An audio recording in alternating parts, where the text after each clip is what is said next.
Mujeres hablando de mujeres. En este ciclo de julio, mujeres del Distrito Oeste Buenos Aires de la Iglesia Evangélica Metodista Argentina, hablando de mujeres que aparecen en el ministerio de Jesús. En este video en particular, nuestra hermana Leticia Otero de la Iglesia Metodista El Sembrador en Morón nos va a estar hablando de María Magdalena. Leticia ha sido docente, Leticia está jubilada desde hace poco. Damos gracias al Señor por sus dones y nos disponemos a escuchar a Leticia hablando sobre María Magdalena. Cuando Jesús comienza su ministerio público, o sea, en su bautismo, a orillas del río Jordán, estamos en el siglo I de nuestra era cristiana. Palestina era una provincia dominada por el Imperio Romano. Ciertamente la mayoría de los habitantes eran judíos, pero no eran los únicos.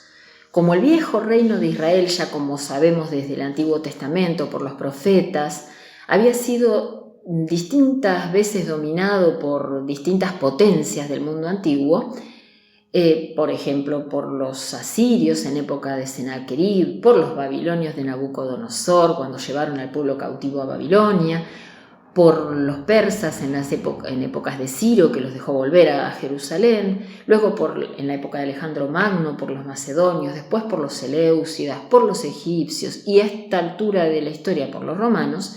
Era lógico que por las tierras y por las aldeas y lugares que Jesús pisaba y predicaba, pudiéramos encontrar gente de distintos grupos, digamos, étnicos, de distinto aspecto, porque venían de distintos pueblos.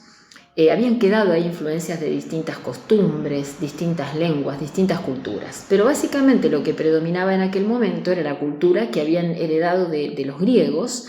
Tan es así que muchos judíos hablaban el arameo y como segunda lengua el griego vulgar o popular, la koiné. Pero desde el punto de vista así del orden de la realidad, estaban dominados por la ley de los romanos, el derecho romano. Para los romanos, la mujer no era un sujeto, digamos, de derecho, no era una persona apta para ejercer la libertad y decidir por sí. La consideraban en el mismo rango que a un niño, como un menor, siempre en un estatus jurídico dependiente de otro. Cuando era niña del padre, cuando era grande del esposo, cuando quedaba viuda de algún hermano u otro tutor. Si unimos estas cuestiones, los conceptos de los romanos con la característica muy patriarcal que ya tenía desde siempre la sociedad judía, con la predominancia del primogénito y del varón, nos va a dar un escenario donde no nos resulta nada raro que las mujeres no hablaran, no tuvieran puestos de importancia y que ni siquiera fueran contadas entre la multitud de seguidores, por ejemplo, de Jesús, o no fueran contadas en eventos públicos donde ellas asistían, y había de hecho otros eventos en los que su presencia estaba prohibida, eran solo para varones. Este era más o menos el panorama. La mujer de quien hablamos hoy es María Magdalena, o Miriam o María, de Magdala. Magdala era un pueblo pesquero que estaba de la margen oeste del lago Tiberíades o Mar de Galilea, lo mismo, y cerca de Cafarnaún o Capernaum. Decíamos que Cafarnaún era un lugar de donde venían algunos de los apóstoles también. Bueno, esta mujer aparece por primera vez nombrada en el Evangelio de Lucas, capítulo 2, cuando se menciona a un grupo de mujeres seguidoras de Jesús, ya a esta altura discípulas de Jesús, entre las que están Juana, esposa de Chuza, el intendente de Pilato, Susana, Salomé, hay otras que se van nombrando en distintos momentos también, y se menciona que de ella Jesús había echado fuera 7 demonios. La segunda vez que aparece, se menciona también que estas mujeres servían de sus bienes a Jesús. Aparece luego nada menos que en el relato de Mateo y de Marcos en los capítulos 27 y 15 respectivamente, y Lucas no la nombra, pero en el capítulo 24 después aclara que es ella. Los 3 evangelistas mencionan que ella está al pie de la cruz, cercana a la cruz de Cristo, ya en el peor momento, en el desenlace trágico, junto con María, la madre de Jesús, y con Juan, el discípulo que Jesús tanto amaba. No solo esto, después se menciona también que ella va siguiendo a José de Arimatea cuando éste pide el cuerpo de Jesús para sepultarlo, y ella se preocupa en ver dónde lo van a poner, dónde van a sepultar al maestro.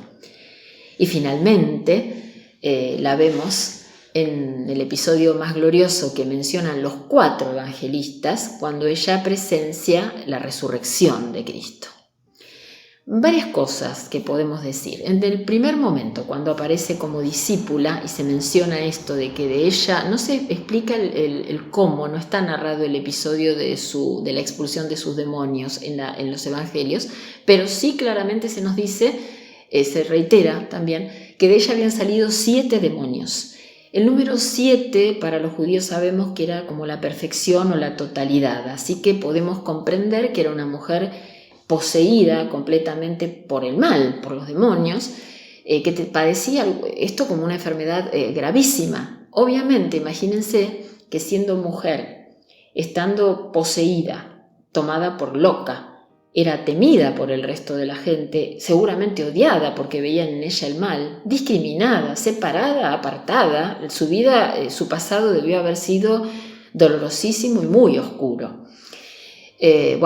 Imagínense lo que Jesús implicó para ella: la sanidad, la restauración, el devolver la dignidad, el poder vivir en sociedad limpia de toda esa locura y de la forma de vida a la que estaba sometida, de toda esa opresión de no tener libertad sobre sí misma.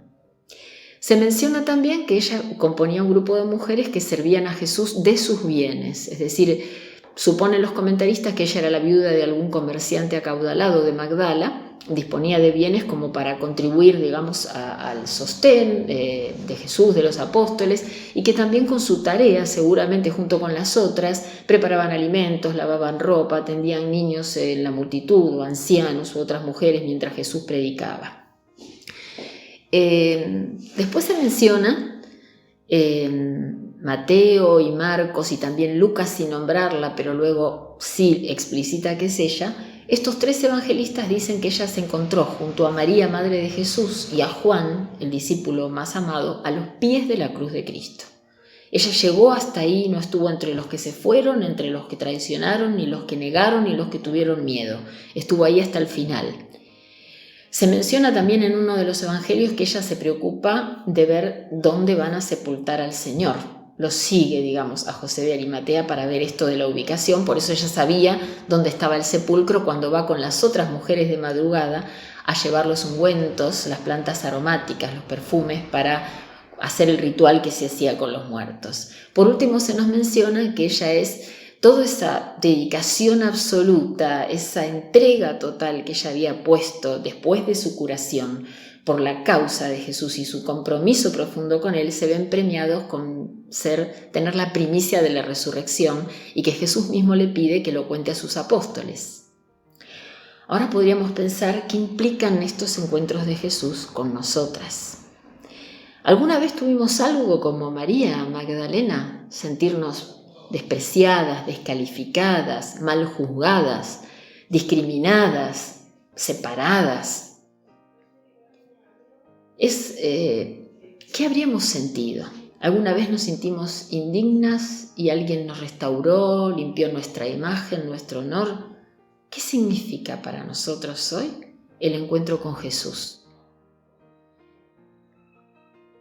Queda abierto el tema, pensando en esto de poder entregarnos como discípulas y seguirlo. ¿Cómo sería este seguimiento nuestro y nuestra dedicación? Con nuestros bienes, con nuestro tiempo, con nuestro trabajo, con toda nuestra vida. ¿Cómo sería? Bueno, que reciban bendición.